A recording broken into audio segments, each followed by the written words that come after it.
Hello बच्चों। आज हम क्लास 9 के मोमेंटम को पढ़ने वाले हैं। जो आपके एनसीईआरटी में मोमेंटम लिखा हुआ है उसको पढ़ना है। मोमेंटम क्या होता है भाई?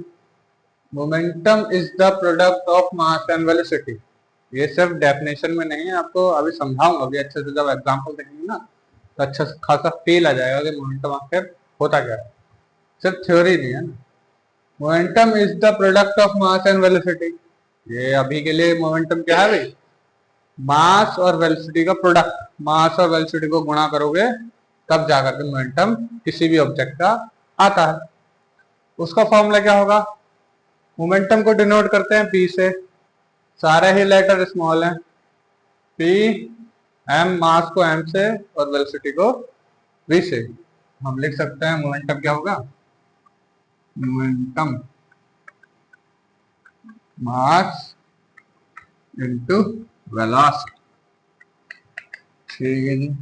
जहां पे आपको ये लिखना पड़ेगा कि वेयर पी मोमेंटम है, मास एम मास है, वी वेलोसिटी। ठीक है जी, इतना काम हो गया थ्योरी का।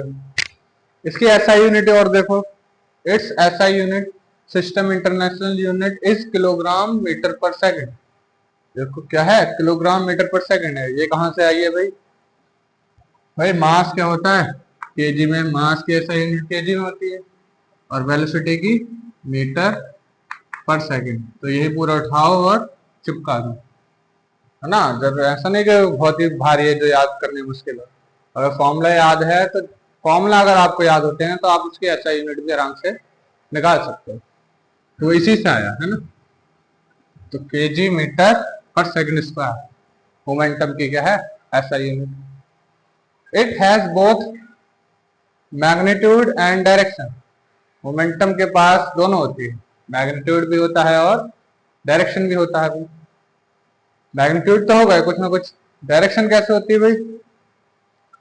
भाई ये हमने पढ़ा है कि वेलोसिटी कैसी होती है, एक वेक्टर क्वांटिटी है जिसके पास डायरेक्शन होती है। वेलोसिटी होगी ना, हम मास को वेलोसिटी दे रहे हैं। मास को क्या दे रहे हैं? वेलोसिटी दे रहे हैं। कोई ऑब्जेक्ट है, बॉक्स है, उसको अगर धक्का मार रहे हो, या फिर कोई कार है उसको धक्का लगा रहे हो, तो कोई एक डायरेक्शन होगी ना, किस डायरेक्शन में धक्का लगा रहे हो। कोई भी ऑब्जेक्ट है अगर मूवमेंट हो रहा है उसमें तो किसी एक डायरेक्शन में तो होगा, कोई डायरेक्शन तो होगी मूवमेंट की। इसी वजह से हम क्या कह सकते हैं कि उसके पास भी मैग्नीट्यूड भी है और डायरेक्शन भी है। कुछ कुछ डायरेक्शन तो होगी जिसमें उसका मोमेंटम होगा। अब डायरेक्शन है और मैग्नीट्यूड दोनों है तो वो क्या होगा? वेक्टर क्वांटिटी होगी। तो इसलिए हमारा मोमेंटम क्या हो जाएगा? एक वेक्टर क्वांटिटी हो जाएगी। अब इसको एग्जाम्पल से देखो और अच्छे से तुम्हारे समझ आ जाएगा। मोमेंटम के एग्जाम्पल देखो और अच्छे से समझ में आ जाएगा कि मोमेंटम है क्या चीज। भाई क्या बवाल आ गया ये। A moving truck can kill a person। सभी को पता है कि एक चलता हुआ ट्रक अगर सामने आ जाए तो अच्छे अच्छे के छक्के चला देगा। अगर ट्रक खड़ा है तो अच्छे से कोई बात नहीं भाई, आराम से सेल्फी खिंचाओगे, कुछ नहीं होगा। लेकिन अगर वो ट्रक चलते हुए आ रहा है, अचानक से आपके सामने आ गया, तो हवा टाइट हो जाएगी। क्यों? क्योंकि भाई उसके पास काफी ज्यादा मास है। भारी भरकम सा हाथी जैसा ट्रक है भाई, मास ज्यादा है, तो इसी वजह से उसका मोमेंटम भी ज्यादा होगा।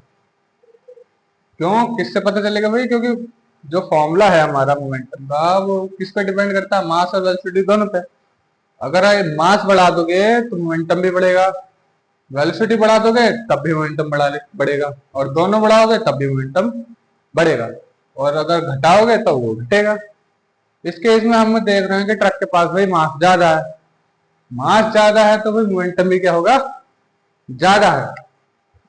और इतने मोमेंटम से अगर कोई हमको टकराएगा भाई, टक्कर मारेगा, तो भाई दूर जा गिरोगे और सीधा। और चलो अगर मास की बात नहीं है तो छोटी सी चीज ले लेते हैं कि क्या हमें, चलो बड़ी चीज है तो खतरा है, छोटी चीज से थोड़ी डरता है। चलो भाई इतनी सी चीज ले लेते हैं। अब bullet fired from a gun. इतनी सी चीज से जो तुम मर जाते हो, ये जो लिखा है बुलेट, इतनी सी चीज से मरते हो, तो किसके कारण मरते हो? अब bullet fired from a gun can hurt or kill a person. वो हर्ट कर सकती है भाई, अगर पैर में लग गई तो हर्ट कर सकती है, और यहाँ लग गई तो फिर लुढ़क सकते हो यहाँ लग गई। क्यों भाई? वो इतनी सी चीज हमको कैसे मार सकती है भाई? ऐसा क्या है उसके अंदर? भाई उसके पास इतनी वेलोसिटी आ गई जितनी वेलोसिटी दे दोगे, जितनी ज्यादा वेलोसिटी उसके अंदर आ गई, उतना ही उसके अंदर क्या आ गया, मोमेंटम आ गया। और इतनी मोमेंटम से कोई अगर तुमको टकराएगा, तुम्हारे अंदर कोई कुछ लगेगा, तो आप मर सकते हो। इंटरनल ऑर्गन्स वो पूरे डैमेज कर देगी, जो बुलेट है। आ कोकोनट, दूसरा एग्जांपल देखते हैं। A coconut falls from a coconut tree. भाई कोकोनट आम के ट्री से थोड़ी गिरेगा, कोकोनट ट्री से गिरेगा। On the head of a person can kill a person. Again अगर हम कोकोनट कोकोनट को लें, नारियल का पेड़ है कोई, तो हम सभी को पता है नारियल का पेड़ काफी बड़ा सा होता है। तो नारियल अगर वहां से गिरेगा, आपके सर पे गिरेगा, तो नारियल जब गिरेगा तो हमने पढ़ा है भाई एक्सीलरेशन आता है। कोई भी चीज अगर मैं इसको छोड़ूंगा तो धीरे धीरे इसमें क्या पकड़ लेगा, स्पीड पकड़ लेगा, इसकी वेलोसिटी चेंज होगी। अभी तो रुका हुआ है, कोई पत्थर आप ऐसे करके छोड़ोगे तो पहले तो पत्थर रुका हुआ है, लेकिन धीरे धीरे उसकी वेलोसिटी क्या होती है, बढ़ती है। किसके कारण, ग्रेविटी के कारण। तो ऐसे वो नारियल है, अभी तो रुका हुआ है, लेकिन जैसे ही वो पेड़ से टूटेगा तो धीरे धीरे उसकी वेलोसिटी बढ़ेगी और नीचे आते आते इतनी बढ़ जाएगी कि अगर वो आपके सर से टकरा गई तो आपका सर फटे, आपके सर को इतनी ज्यादा इंजरी होगी कि आप मर भी सकते। सर हमको क्यों मानना चाहता, मतलब कोई और भी मर सकता है जिसके भी सर पे वो गिरेगा। तो इन सब का क्या लेना देना भाई, इन सब में क्या बता रहा है कि अगर मास ज्यादा है तो मोमेंटम ज्यादा होगा, वेलोसिटी ज्यादा है तो भी मोमेंटम ज्यादा होगा। और ये मोमेंटम इतनी खतरनाक चीज है कि भाई हमको क्या कर सकती है, मार भी सकती है। तो ये मास मोमेंटम किस पे डिपेंड करता है, मास पे भी और वेलोसिटी पे।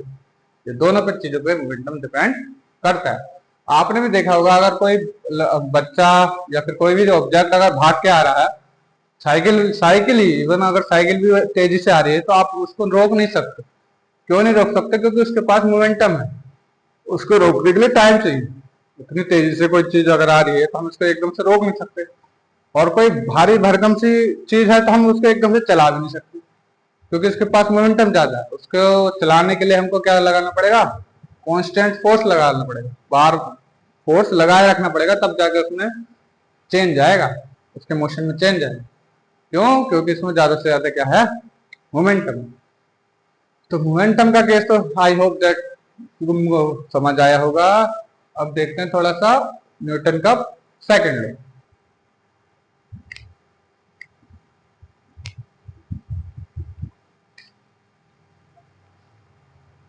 न्यूटन का सेकंड लॉ क्या कहता है भाई, उसको सुन लो, उसको पढ़ लो, उसको समझ लो। इंपॉर्टेंट है, जितने भी लॉज हैं वो सारे इंपॉर्टेंट है, एग्जाम में भी आएगा, समझना है। वो आगे हर चैप्टर में आने वाला है, अगली क्लास में भी आएगा, है ना। तो इम्पोर्टेंट है न्यूटन के लॉज, तो साइंस वाले स्टूडेंट को पता होने चाहिए। साइंस नहीं भी लेनी है तब भी पता होना चाहिए भाई। It states that the rate of change of momentum of an object. जो सेकंड लॉ है उससे पहले अच्छा एक बात सुनो। जो बुक में इसको समझाने के लिए एक टॉपिक दे रखा है, उसमें क्या है कि एक कार है, मान लिया एक कार रेस्ट पे है, रुकी हुई है। उसको कोई बंदा, एक दो बंदे उसको अगर एकदम से धक्का लगाते हैं, पुश करते हैं, सडनली पुश करते हैं, तो वो कार मुश्किल से ही मूव करेगी। एक कार रुकी हुई है, दो बंदे आए, उसको एकदम से ऐसे धक्का लगाया सडनली, तो वो शायद ही मूव करेगी। लेकिन वही बंदे उसी कार को अगर कुछ देर तक मिल करके कुछ देर तक ऐसा फोर्स लगाए रखें, तो वो कार क्या हो जाती है, स्टार्ट हो जाती है मूव करना। पहले तो मूव नहीं करेगी, जब एकदम से सडनली फोर्स लगाया तो मूव नहीं करेगी, लेकिन जब हमने फोर्स लगाए रखा तब वो मूव कर गई। तब उसमें मोमेंटम क्या हो गया, चेंज होने लगा। तो इससे क्या पता चला कि भाई अगर हमें ये मोमेंटम चेंज करना है, अभी तो वो रेस्ट पे थी भाई, तो रेस्ट पे थी तो मास तो है लेकिन वेलोसिटी जीरो है। मोमेंटम का फॉर्मूला क्या होता है, p equal to M V. तो भाई मास तो है लेकिन वेलोसिटी जीरो है। अगर ये जीरो है तो मोमेंटम भी क्या हो जाएगा, जीरो, क्योंकि मास जीरो से मल्टीप्लाई करेगा तो ये भी जीरो हो जाएगा, तो मोमेंटम भी जीरो हो जाएगा। इसका मतलब कोई ऑब्जेक्ट रेस्ट पे होता है तो उसका मोमेंटम कितना होता है, जीरो। रेस्ट वाला बंदे का मोमेंटम जीरो होगा। तो कार का मोमेंटम जीरो था, जैसे हमने उसको पुश लगाए रखा, फोर्स लगाए रखा, तो उसका थोड़ा मोमेंटम बना, और लगाओ रखेगा तो उसकी और वेलोसिटी बनेगी। जैसे जैसे वेलोसिटी तेज होगी वैसे वैसे मोमेंटम बढ़ेगा। बढ़ेगा मतलब मोमेंटम भी चेंज होगा। तो बुक में यही समझा रखा है कि मोमेंटम का चेंज होना, मोमेंटम का चेंज होना समझा रखा है। वो कैसे चेंज हो रहा है? टाइम के हिसाब से है ना। जब तक आप फोर्स लगाए रखोगे तब तक क्या होगा? मोमेंटम चेंज होता रहेगा। एकदम से लगाओगे फोर्स, वो कह रहा है फोर्स लगाओ लेकिन कुछ टाइम तक के लिए लगाओ तब वो मोमेंटम चेंज हो रहा है। एकदम से फोर्स लगाया हट गए तब चेंज नहीं हुई कार का मोशन। लेकिन अगर हमने उसी फोर्स को लगाए रखा तब कार का मोशन चेंज हो। तो इसी चीज को कह रहा है कि मोमेंटम के लिए फोर्स भी चाहिए और कुछ टाइम तक के लिए भी चाहिए। कुछ टाइम तो दो भाई। तो it states that the rate time होता है ना, the rate of change of momentum, जो मोमेंटम का रेट है बदलने का, चेंज ऑफ मोमेंटम का दर है, रेट है, दर ऑफ एन ऑब्जेक्ट, किसी ऑब्जेक्ट के मोमेंटम का चेंज का दर है, is directly proportional to the applied force. वो किस पे डिपेंड करता है? Applied force. जितना फोर्स लगाओगे तभी तो चेंज होगा भाई। रेट देखो, बार बार लिखा रेट टाइम, मतलब किसी टाइम तक अगर आप फोर्स लगा रहे हो तब क्या होगा? मोमेंटम में चेंज आएगा। कहां पे चेंज आएगा? किस डायरेक्शन में चेंज आएगा? In the direction of the force. भाई मैं धक्का इधर को लगा रहा हूं तो कार क्या पीछे को मूव करेगी? नहीं ना। अगर मैं धक्का इधर को लगा रहा हूं तो उसी डायरेक्शन में मूव करेगी भाई। उसी डायरेक्शन में मूव करेगी तो मोमेंटम भी किस डायरेक्शन में होगा? उसी डायरेक्शन में होगा। मोमेंटम भाई वेक्टर क्वांटिटी है। तो बुक में काफी अच्छे से समझाया हुआ है। अब इसी सेकंड लॉ को मैथमेटिकल फॉर्म में भी समझा रखा है, उसको और देखो आप अच्छे से।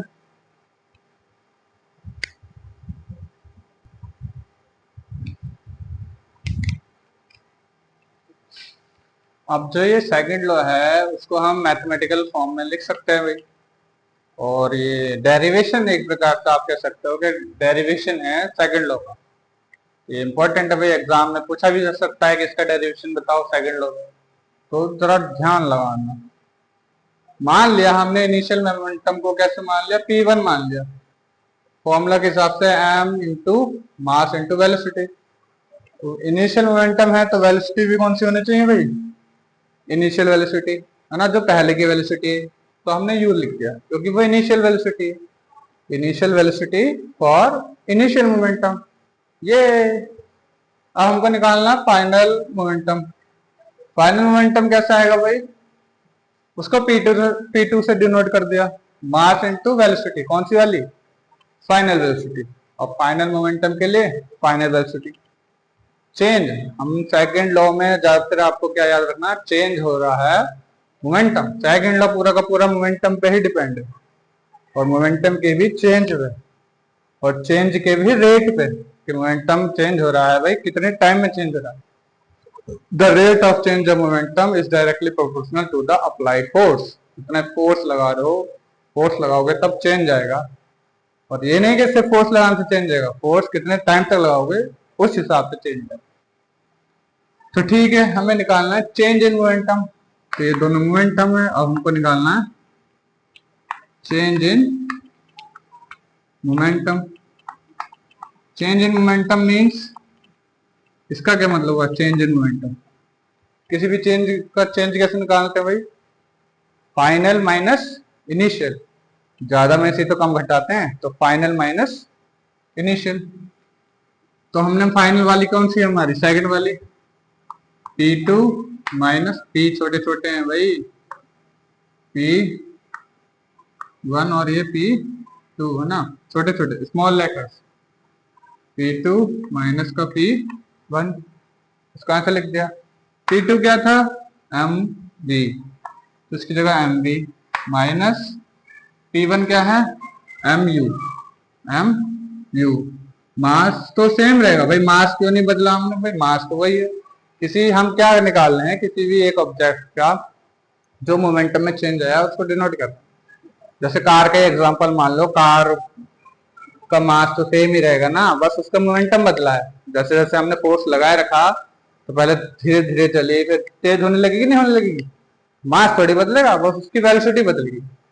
तो मास तो नहीं बदलेगा, बस उसकी वेलोसिटी बदलेगी। पहले कम, बाद में ज्यादा हो जाएगी अगर हम फोर्स लगा रखेंगे। तो इसलिए ये बाद में वेलोसिटी ज्यादा हो जाएगी, तो इसलिए सेकंड वाला मोमेंटम बड़ा है और पहला वाला छोटा है। ठीक, तो इसमें चेंज निकाला, चेंज ऐसे आ गया भाई, M V minus M U. ठीक है जी, चेंज आ गया। अब हमको निकालना है, अब एक बात ध्यान से देखो, इनमें कॉमन क्या है, एम, तो मैंने एम बाहर ले लिया, क्या बचेगा, v माइनस का u। यह है हमारा चेंज इन मोमेंटम। हमें निकालना है rate of change in momentum, change in momentum.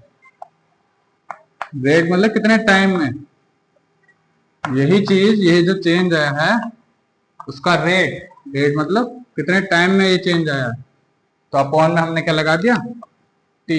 ये टी क्या है भाई, टाइम है।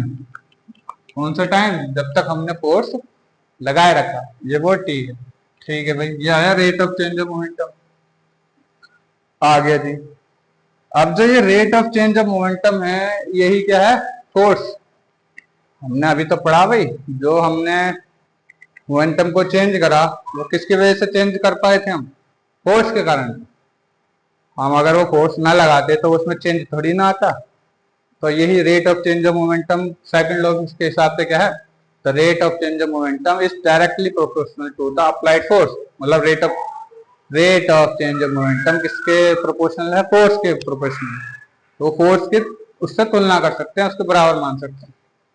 तो यही चीज को हम क्या लिख सकते हैं, फोर्स लिख सकते हैं। इसका मतलब फोर्स डायरेक्टली प्रोपोर्शनल है चेंज इन मोमेंटम।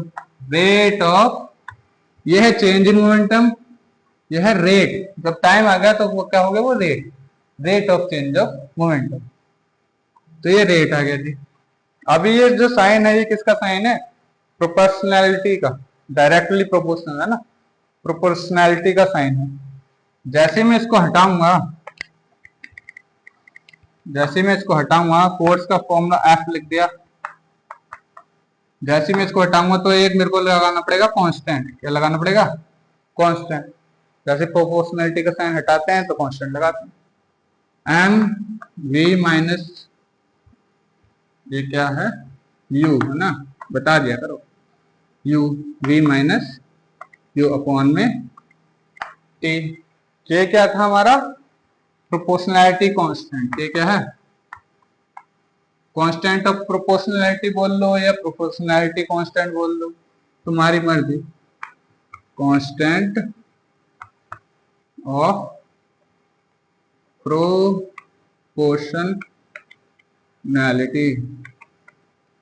तो वो कांस्टेंट ऑफ प्रोपोर्शनैलिटी है।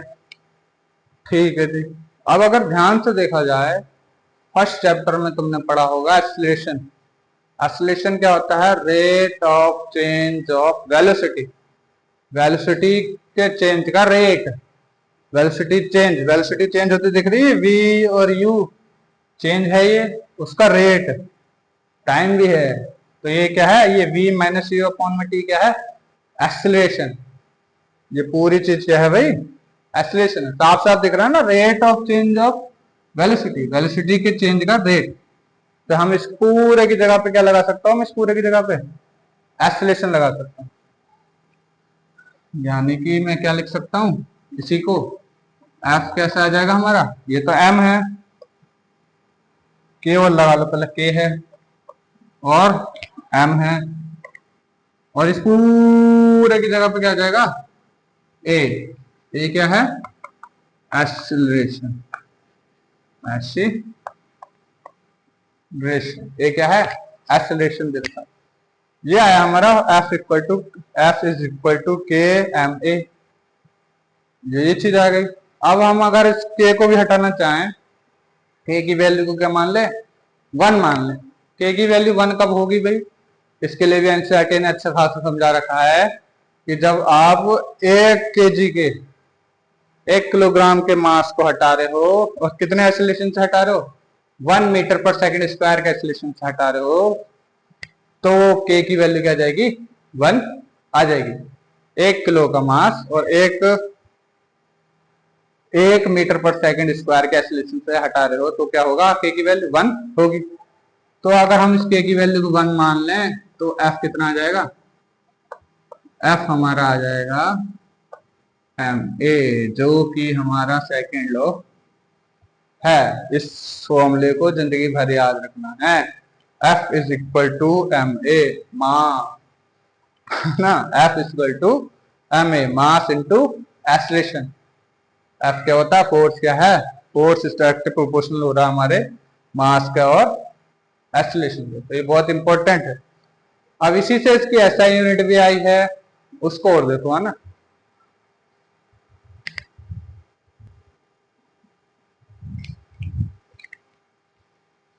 अब हमको एसआई यूनिट और देखनी है फोर्स की।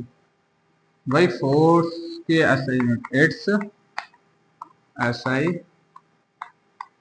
यूनिट, ये एम मास है, मास क्या होता है केजी, और एक्सीलरेशन की एसआई यूनिट क्या होती है, मीटर पर सेकंड स्क्वायर। तो ये पूरा उठाओ और यहाँ लगा दो भाई, KG metre per second square. और न्यूटन, और न्यूटन कैपिटल एन। फोर्स की एसआई यूनिट क्या होती है, फोर्स की, किसकी एसआई यूनिट है, फोर्स की, SI unit of force, SI unit of force, है ना। फोर्स की एसआई यूनिट है कौन सी, KG metre per second square कह लो या फिर न्यूटन कह लो, ज्यादातर क्या कहते हैं, न्यूटन। और ये टिक टक रैक में भी आ सकता है कि न्यूटन किसके बराबर होता है भाई, तो हमको पता होना चाहिए। कैसे याद हो जाएगा भाई, ज्यादा लोड ले लेना कि याद कैसे रखना, बस अगर फॉर्मूला याद है ना तो सब चीज मान लो याद है। फॉर्मूला कहता है भाई मास एम ए, याद भी हो जाएगा, F equal to M A. M होता है केजी, मास होता है केजी में भाई, और एक्सीलरेशन आता है मीटर पर सेकंड स्क्वायर में, तो बस वही लगा देना, ज्यादा मुश्किल नहीं है ना। तो ये ऐसा यूनिट ऑफ फोर्स भी आ गई, पूरा ये मोमेंटम, मोमेंटम पढ़ लिया और rate of change of momentum भी पढ़ लिया। तो हमारा ये मोमेंटम भी इंपॉर्टेंट है और ये सेकंड लॉ भी इंपॉर्टेंट है, इसको अच्छे से पढ़ लेना। और अगर वीडियो इतनी सी भी अच्छी लगी हो, कुछ समझ में आया हो, तो वीडियो को लाइक कर देना और चैनल को सब्सक्राइब कर देना। हम ऐसे ही मजेदार वीडियो बनाते रहेंगे। धन्यवाद।